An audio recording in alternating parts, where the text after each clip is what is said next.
Hello and welcome to The Print. You're watching Political Adda. I'm Akshaya Nath, Senior Assistant Editor with The Print. And joining me today are DK Singh, Political Editor with The Print, and Sumanth C Raman, Senior Political Analyst from the state of Tamil Nadu.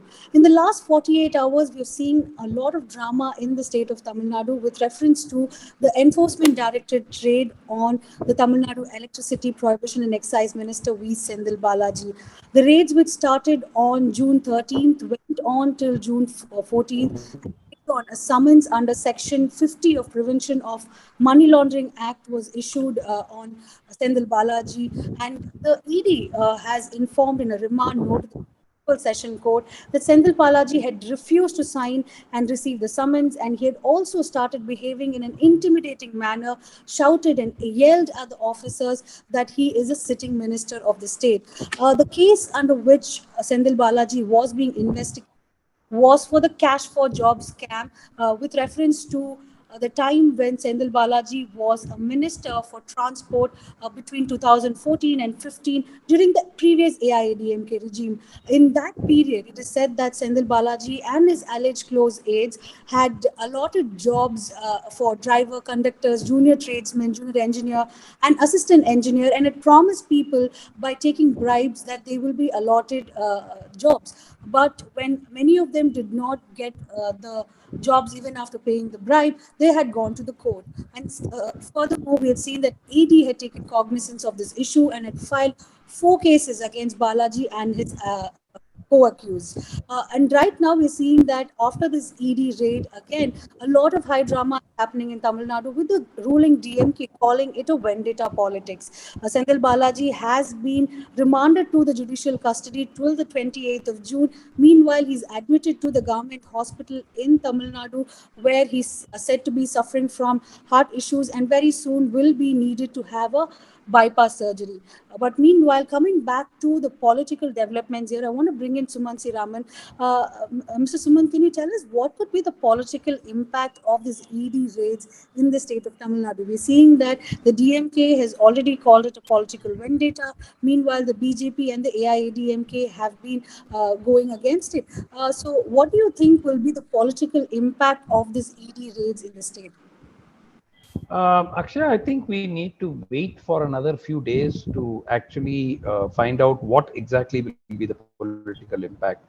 The initial impact obviously has been felt, particularly over the midnight arrest, and the DMK has come out in full support of the minister.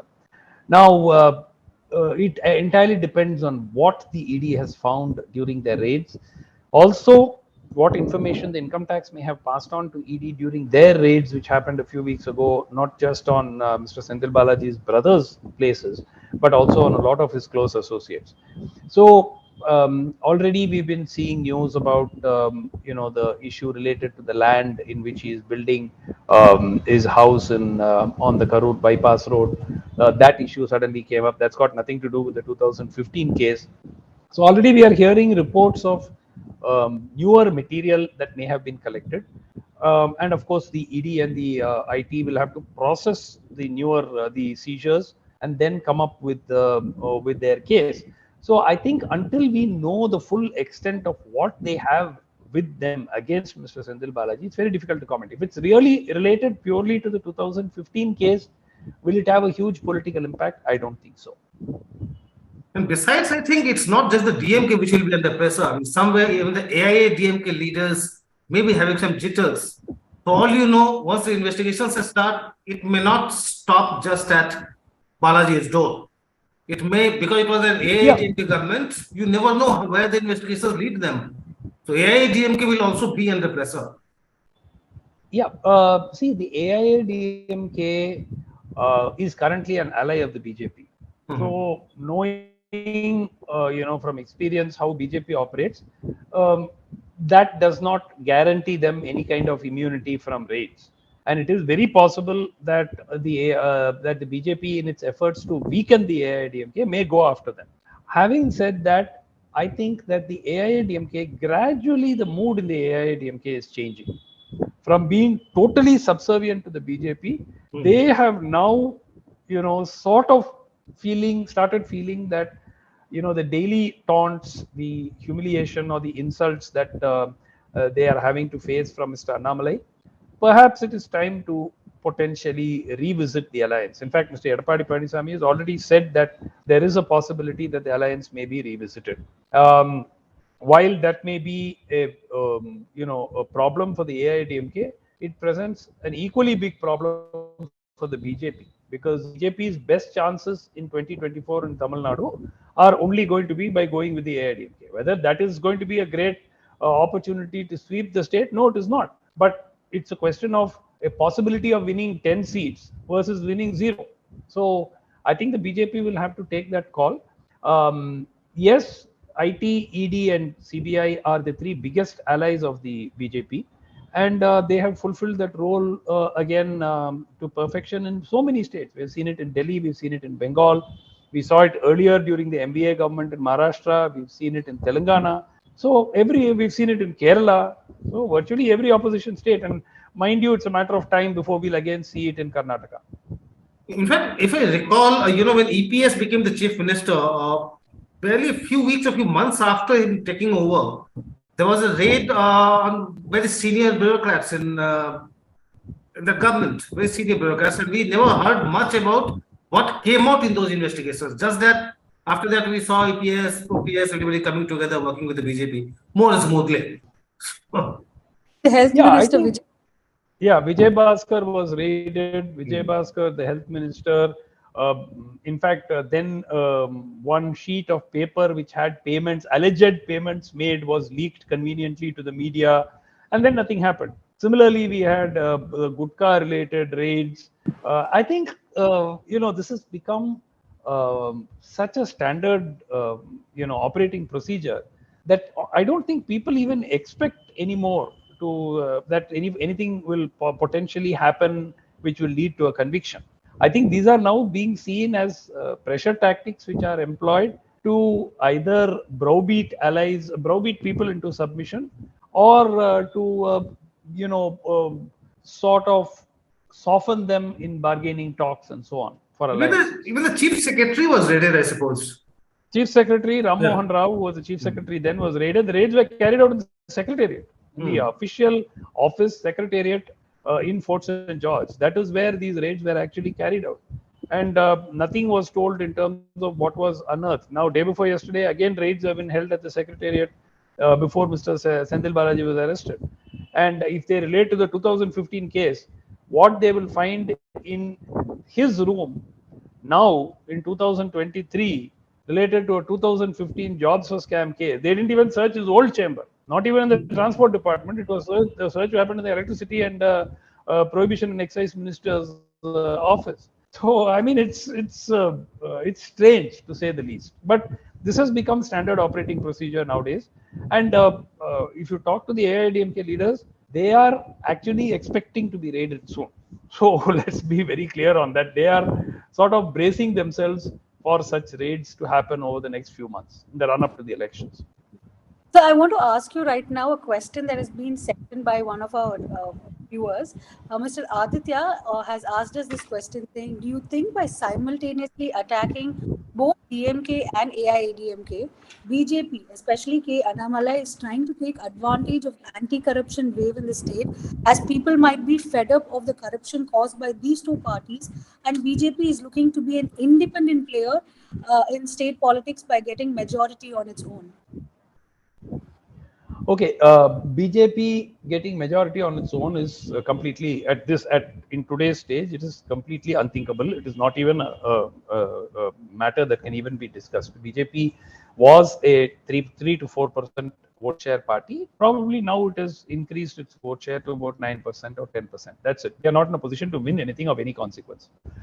The point really is Mr. Annamalai seems to be miscalculating completely if he thinks that he can wage an anti-corruption crusade with the BJP having, in its ranks the likes of a Yediyurappa or a Narayan Rane or a Himanta Biswa or so many, against whom many of the other leaders, apart from Mr. Yediyurappa, the charges were made by BJP when they were in other parties.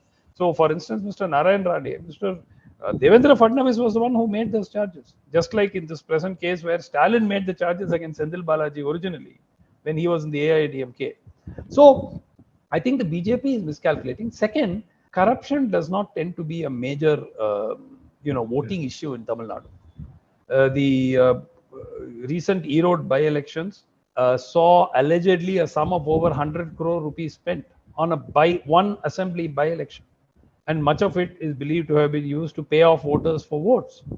So what are we talking about? So this whole anti-corruption plank, first of all, is the BJP in a position to talk about an anti-corruption plank is a huge question mark. So I mean, I don't know where Annamalai is getting this his ideas that an anti-corruption plank would work in Tamil Nadu. There is no way that that's going to work. People in Tamil Nadu see all parties as corrupt. I don't think that they are. Of course, they see certain parties probably as even more brazenly corrupt, but clearly the BJP is not a party that is seen as pure as snow. They are not. So I think that if Mr. Annamalai thinks he can, he was a co-in charge. For instance, the question was, he was a co-in charge of the campaign committee in Karnataka, where the government was accused of, was called a 40% Sarkara. So we have to talk about cleaning up our own house first before making anti-corruption charges. Mr. Annamalai has given a statement where apparently it costs several lakhs to meet his, official expenses on a month-on-month basis, and friends are bearing it. Who are these friends? Why would friends bear lakhs of expenses for you month after month? I mean, what are we talking about? This whole anti-corruption thing that he's trying to put out will not go anywhere. So another question from another viewer called Priyank Upadhyay. He's asked that with Annamalai at the helm of BJP affairs in Tamil Nadu, can we see him tying up with smaller Dravidian parties like PMK, MDMK, and come up with a rainbow coalition against DMK and AIADMK, who are considered to be corruption and dynasty politics involved parties? Look, they did make this attempt in 2014 for the Lok Sabha elections, and they did get up 20% of votes, but it still wasn't enough. At that time, Mr. Vijayakant's party, the DMDK, was a powerful force. They had almost 8-9% of vote share in the state. That has now completely disappeared. So they tied up with the DMDK, they tied up with the PMK, they tied up with the MDMK, and they did form this rainbow coalition in 2014. But I think at that point of time, they were able to win 2 seats. I think Mr. Pon Radhakrishnan and Anbumani Ramdas were able to win their seats. That's about it. So, and Mr. Pon Radhakrishnan would probably have won on his own strength, on the BJP's own strength in Kanyakumari. So, effectively, it did not yield them the results that they hoped for. And now, with Mr. Vijayakant's vote share also having dissipated, I don't see the possibility of the BJP aligning with smaller parties. They could do it, but there's no way they're going to win anything. What if they have something like, say, they go with the Dinakaran and OPS? Probably they will make some dent in the south. Sir, Dinakaran and OPS's base is overlapping. They both belong to the same community, the Makulathur community. Their base is concentrated in about 3 districts or 4 districts in southern Tamil Nadu, and in around 3 to 4 Lok Sabha constituencies where they can potentially make some inroads.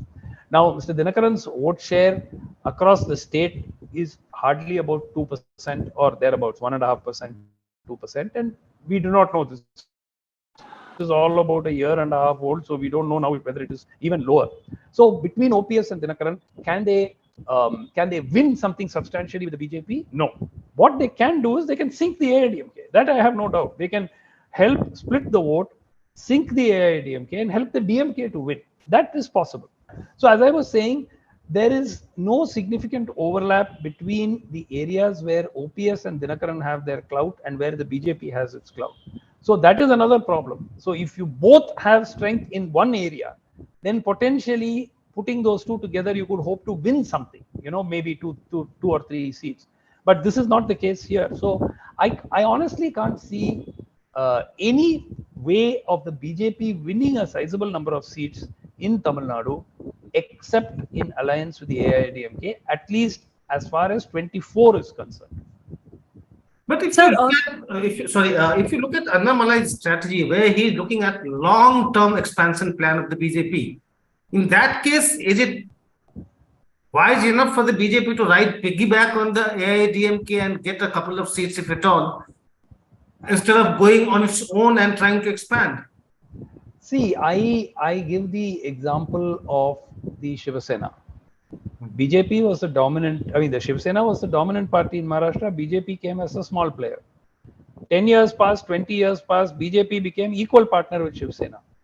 25 years passed, Shiv Sena became the smaller partner, BJP became the major partner. Now Shiv Sena has been, split. So that should be potentially the BJP strategy if they want to grow in Tamil Nadu. This whole thing that, from scratch we will, how long BJP has tried to grow? They have remained a 3% party in Tamil Nadu for the last 30 years. Now, what is the logic in saying, again, I will go alone because everybody will vote for Annamalai? They will not. See, already there are a lot of inconsistencies with Mr. Annamalai's statements, which are starting to become apparent. The first 5-6 months, he was doing really well. But then in the last 5-6 months, I think he has lost his way completely. There are too many unnecessary statements. You are making enemies out of your own allies. And that's not a very wise thing to do. That may be wise. Jayalalitha in her peak of her time may have done it, but she had 40% vote share. With 3.5% or maybe 9% or 10% vote share, you antagonize all your allies.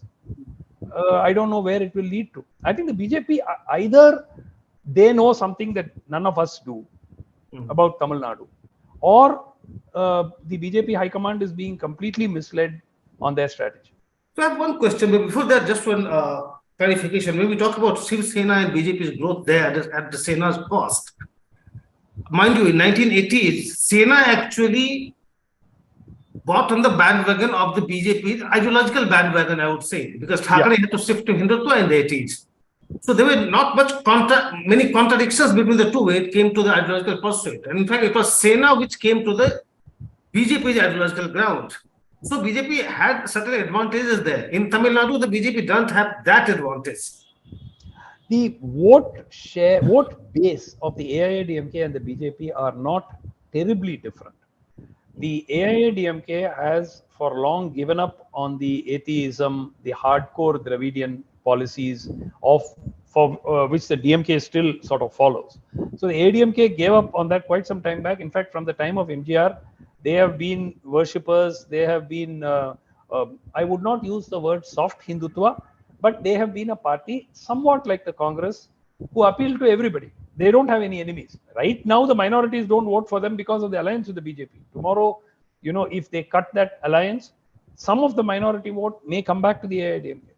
So the AIADMK is seen as a kind of a please all party. There is no great ideological mooring. There is no enemy out there, like the BJP or the DMK. There is no enemy out there. So what does the BJP bring to the table? See, for the AIADMK? For the AIADMK, the BJP brings the muscle of the central government. It brings the personality of Mr. Modi, and to whatever extent that can be leveraged in Tamil Nadu, though it's not the same that it can be leveraged in the rest of India. And it also brings, to some extent, it's sad to say this, but it also brings immunity from raids. So I think that these are the three things that the BJP brings to the AIADMK. And let's face it, there are cases against half a dozen of the former ministers, including Mr. Edappadi Palaniswamy. So, upping the ante on these, maybe getting the ED involved, getting the IT involved, it's not going to be too difficult should the BJP want to do it.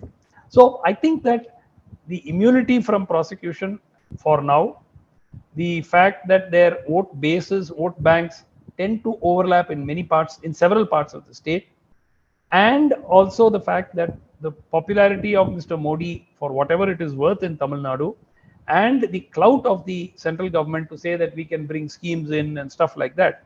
Because if 24 is a parliamentary election, obviously you want to go and say who is your prime ministerial candidate. The AIADMK has already said it categorically.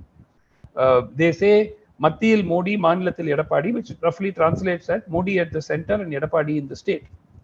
So they have gone as far as literally issue a blanket endorsement for the Prime Minister. And what do they get in return? They get this kind of sniping by Mr. Annamalai, which is, I mean, talking ill of or politically taking pot shots at Mr. EPS or something is a different issue, or somebody else is different. Taking pot shots at Jayalalitha or MGR is crossing a line. And I think that that is where the AIADMK has become extremely worked up over it. And I would not be surprised if at some point, if this goes on for another month or two and more such statements come out, I think that they would be quite okay with breaking the alliance. So I want to ask you something with regard to the caste-centered politics in the state of Tamil Nadu. This is a question by one of our viewers, Sankalp. So he's asked that south of the Vindhyas has unique caste-centered politics. Unless BJP can secure a major caste backing, it has no chance in Andhra Pradesh, Tamil Nadu or Kerala. So the question is Annamalai creating any buzz for the BJP in any of the caste groups? Anyway, BJP is starting at zero in Tamil Nadu. Annamalai cannot make it much worse for them. Okay, see, basically the BJP made a very concerted attempt to create a vote bank amongst one group of Dalits called Devendra Kulavelalas in Tamil Nadu. In fact, before the 2014 election, Mr. Amit Shah came to Madurai and had a meeting with them. Now, this group actually does not want to be called as Dalits, they want to be called as OBCs. So, but the point is that group is what the BJP tried to attract. Then there's another powerful group in southern Tamil Nadu called the Nadar community. So, for instance, Mr. Pon Radhakrishnan comes from the Nadar community. Dr. Tamilisai Soundarajan comes from the Nadar community. So they made her the state BJP chief. Subsequently, she became governor of Telangana. So they made a concerted attempt to woo that community as well. So the BJP has been moved, and the BJP traditionally sort of appeals to the so-called upper caste community, the small 3% Brahmin communities and so on. So they made concerted efforts to woo some of these communities. But where they have not really succeeded is in wooing any of the dominant communities in the state. So, for instance, the one-year community or the Gounder community is the one to which both Mr. Edappadi Palaniswamy and Mr. Annamalai belong to. So there is a little bit of a contest there as well. But the Gounder community or the Mukulathur community to which Mr. TTV or Mr. OPS, Mr. Sashikala belong to, so that community, these are dominant communities in belts in Tamil Nadu. Those or the larger segment of the Dalit community, Dalits constitute close to 18% of the Tamil Nadu vote.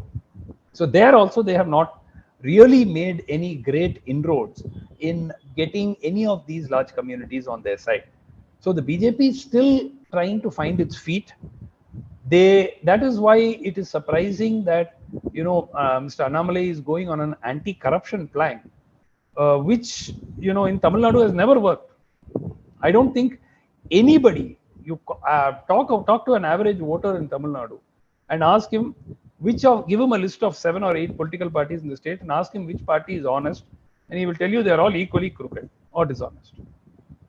And he doesn't seem to have a problem with that because that's how he believes whoever comes to power is going to be the same way. Sir, another interesting topic that was going on with reference to Tamil Nadu was the Sengol politics that we had seen. The new parliament building had a Sengol installed. And recently when Amit Shah was in Tamil Nadu, in Vellore, he was handed over a Sengol. And similarly, like when he was talking to the people in Vellore, when he concluded his speech, he said that, please vote and make at least 25 people win from Tamil Nadu. And let that be the thanks that you give to Prime Minister Narendra Modi for installing Sengol the parliament. So what kind of a resonance does the Sengol politics have in Tamil Nadu? Zero resonance. Let me tell you. Look, for the life of me, I can't understand who has been advising the BJP on these kind of things. I'll give you a simple example.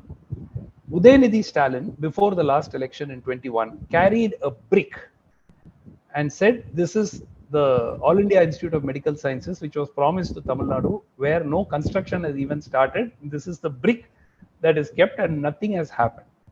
It is now more than 2 years since this government took office. Now, if the center really wanted to show to the Tamil Nadu people that it was actually working for them, what prevented it from at least starting the construction? That would have had a much bigger impact than the Sengol being placed in parliament. I mean, which world are these people living in? I don't know. Logically, had a building come up for the All India Institute of Medical Sciences, even the classes cannot be started. Everybody knows it will take some more time. But the building classes are running in Ramanathapuram GH now for the last year, a couple of years. But the point is, tomorrow, it is quite possible in 24, Mr. Udayanidhi may again walk with the same brick. And that had such an impact, and say that, look, in 3 years, you guys have done nothing. And instead of installing Sengol, let them install the Sengol. But what I'm saying is, between all the powerful BJP ministers and Mr. Annamalai, they couldn't get one construction done in Madurai in all this time. They could easily have built it. That would have had, they could have used the photograph of that building in every election poster in 24, saying that, look, we have done it. And Annamalai could have claimed credit for it. So what's holding up this project? Sorry? What's holding up this project? Oh, they say various things. They say that there is some delay in the finalization of the land has been already got. The land has been fenced. They say the DPR had to come. Then there was some delay in finalizing some aspects of the DPR. Then the contracts have to be given. So far, there is no construction. Why? The delay is on the part of the center. Yes. Union Ministry of Health and Family Welfare. So I'm for the life of me, I can't see. Had they built it, they could have gone to town with it and claimed the credit.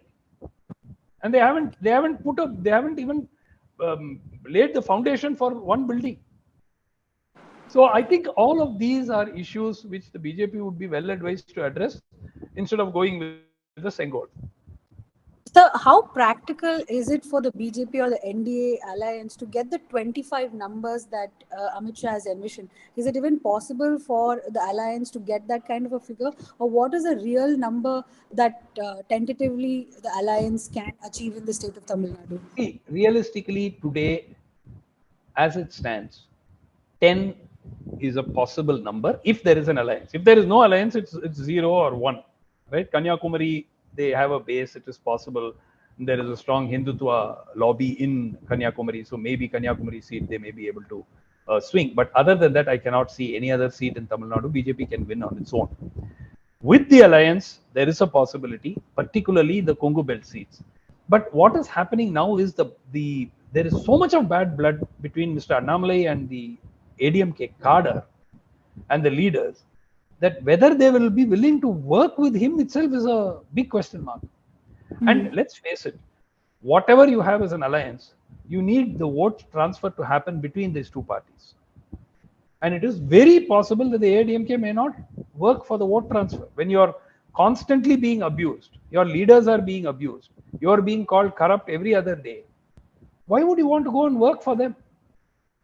So I think that unless the relationship is repaired, and the onus of repairing that relationship lies on the BJP High Command, because ADMK has, done everything it can.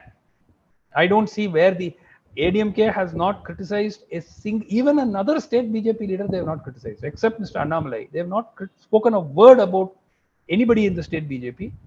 They have constantly praised the Prime Minister. They have said he is our prime ministerial candidate for 24. What more can they do? And they go on getting this sniping every other day in the background. So I don't think 25 is even thinkable at this stage. Of course, things could change. The DMK government is becoming more and more and more unpopular with each passing day. But then you have to remember, Rahul Gandhi is popular in Tamil Nadu, probably more than most other states. So it is possible that the Congress, and the Congress traditionally does better in a parliamentary poll than in an assembly poll in Tamil Nadu. So it is possible that the Congress could put up, in the alliance with the DMK, the Congress could, manage to attract a larger number of people who are sympathetic towards Rahul Gandhi. So in fact, if you see all the surveys, Tamil Nadu is possibly the only state where Rahul comes out more popular than Prime Minister Modi, which is a rarity. I mean, considering the gap is some 25% or 30% in most states, and Mr. Modi is more popular. In Tamil Nadu alone, the trend is reverse. So therefore, if they contest as an alliance, if everybody works with each other, potentially 10, maybe even 12 to 15 seats is an outside possibility. Actually, If they go alone, it will just be 38-1 or 39, whatever. Actually, I have a question to Mr. Raman before you take up viewer's question. He's talking about Rahul's popularity. He's talking about PM Modi's appeal. I mean, limited, but whatsoever. That appeal is there. Rahul has his appeal. But where do these two national parties, I mean, where are they placed in Tamil Nadu today between Congress and the BJP? Individuals apart, individuals aside. Where do they figure? Yeah. Look, the Congress is the last time the Congress contested, I think 4.95% or thereabouts was their vote share. The BJP is today the bigger of the two national parties in Tamil Nadu. My gut feel is the BJP should be a double-digit party, close to double digits, 10%, anywhere between 9 and 12%, maybe the vote share. The Congress is probably the same, and they're going to go in alliance with the DMK, so that's probably decided. So I think that between the two parties, the BJP is the bigger party in Tamil Nadu today, but their their popularity over the last 9 months seems to be plateauing rather than continuing on the same upward spiral that it was maybe a year and a half ago when it started, when Mr. Annamalai took over and started building the party. That there was an initial honeymoon of almost a year, but in the last 3-4 months, and these raids are not going to endear them to the public either, unless you get a conviction. So I want to bring in one of the viewers' question now, which is again coming back to Senthil Balaji's case. So the question is that do you think Senthil Balaji's case, the ruling government, that is the DMK, is caught up in its own jibes? Because back in 2016, MK Stalin was extremely critical of Senthil Balaji's corruption cases, and even we've seen that BJP chief Annamalai has also tweeted out that old video where he has been critical of Senthil Balaji. And similarly, when the IT raids took place at the Secretariat on Ram Mohan Rao, the Chief Secretary, the then Chief Secretary, Stalin had said that it is IT department is an independent body who is governed by its independent laws, and only when they have evidences will they investigate into a person. So ED being an independent body, they will be investigating into a person only with evidences is the jibe that has come back to Stalin also at this juncture. So what is your stand on that? Yeah, irony of ironies.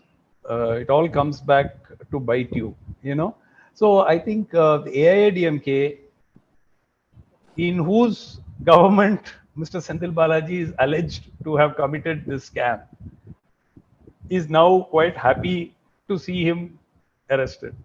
The DMK, which raised hell at that point of time and asked for him to resign and all of that, is now on the opposite side of the fence. So I think that there is very little sympathy for Mr. Senthil Balaji. He is seen as a money bag. I don't see anybody saying that they are victimizing him. He's a Gandhian man of great simplicity who's being victimized by the center. Not at all. Everybody carries the impression that he is a money bags, and in fact his importance within the DMK, within 4 years, within 5 years, he's become almost such a trusted lieutenant to Mr. Stalin, a man who exactly in 2016 accused him of abduction, accused him of land grabbing, accused him of a job scam, and so on. So and he got two of the meatiest portfolios. Electricity and prohibition and excise are gold mines in any government, and he was given these two. In fact, yesterday the joke was many of the DMK senior ministers would secretly have been thrilled to see the predicament of Senthil Balaji, because they felt completely sidelined after 30 and 40 years in the party, and here is this Johnny come lately being given two of the key portfolios and being treated as such a trusted confidant of the chief minister. So I think that there is very little sympathy for Senthil Balaji. That is very clear. I don't think anybody in Tamil Nadu believes here is an innocent man who's being pilloried. That is not the case. There have been charges against him from 2011-12 onwards, consistent there have been charges made against him, and this job scam is probably the smallest of the charges, right? So I don't think that anybody believes that an honest man is being subjected to this trauma. What makes it very strange is the political narrative around this and the DMK's need to defend him. Now, the DMK is like somebody said yesterday, even when Kanimozhi was arrested, not so many people queued up to see her. The entire cabinet was sitting in Omandura there, right? So all of this is raising eyebrows. Why are they going? If this is a case where the man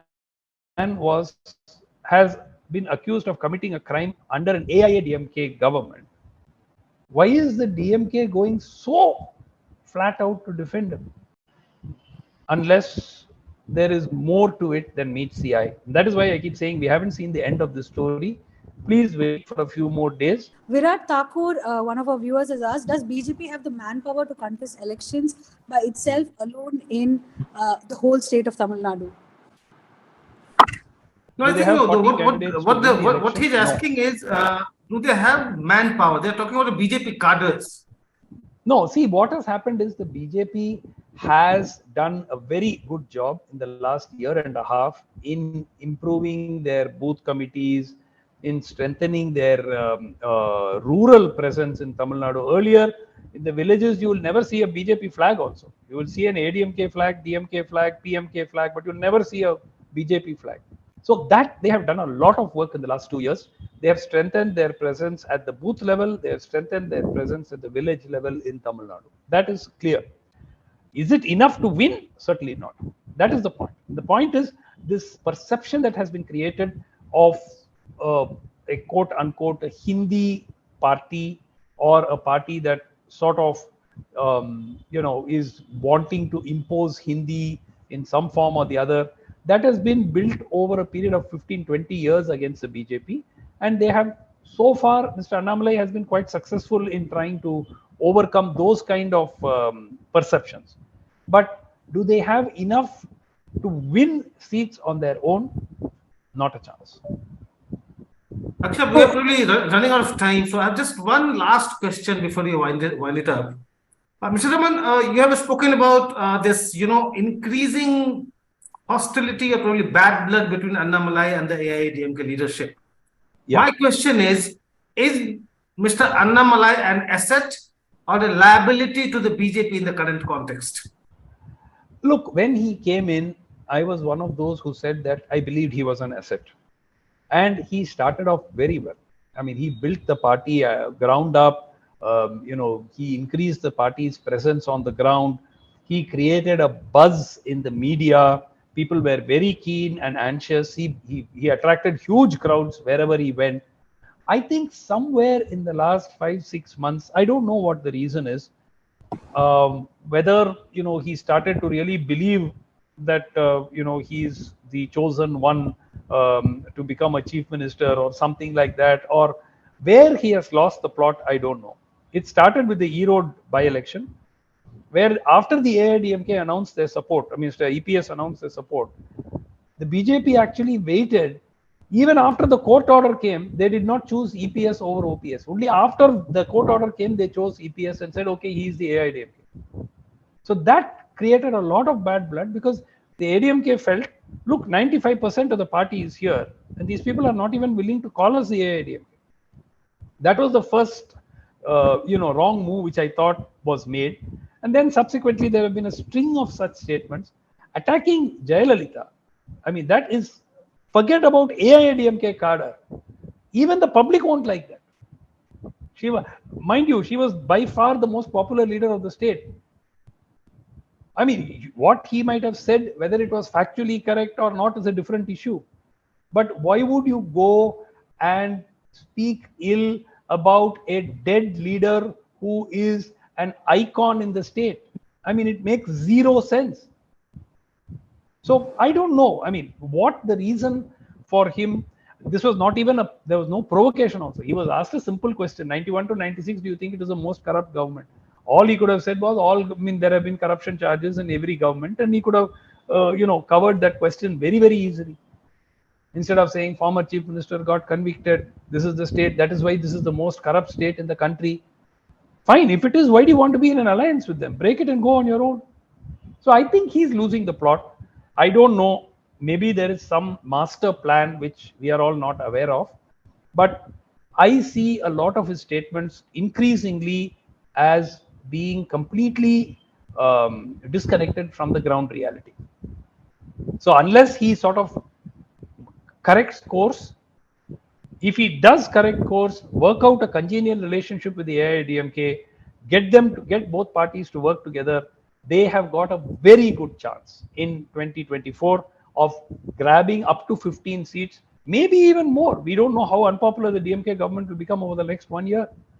But short of that, on the present path that he is going, I honestly don't see great opportunities for the BJP.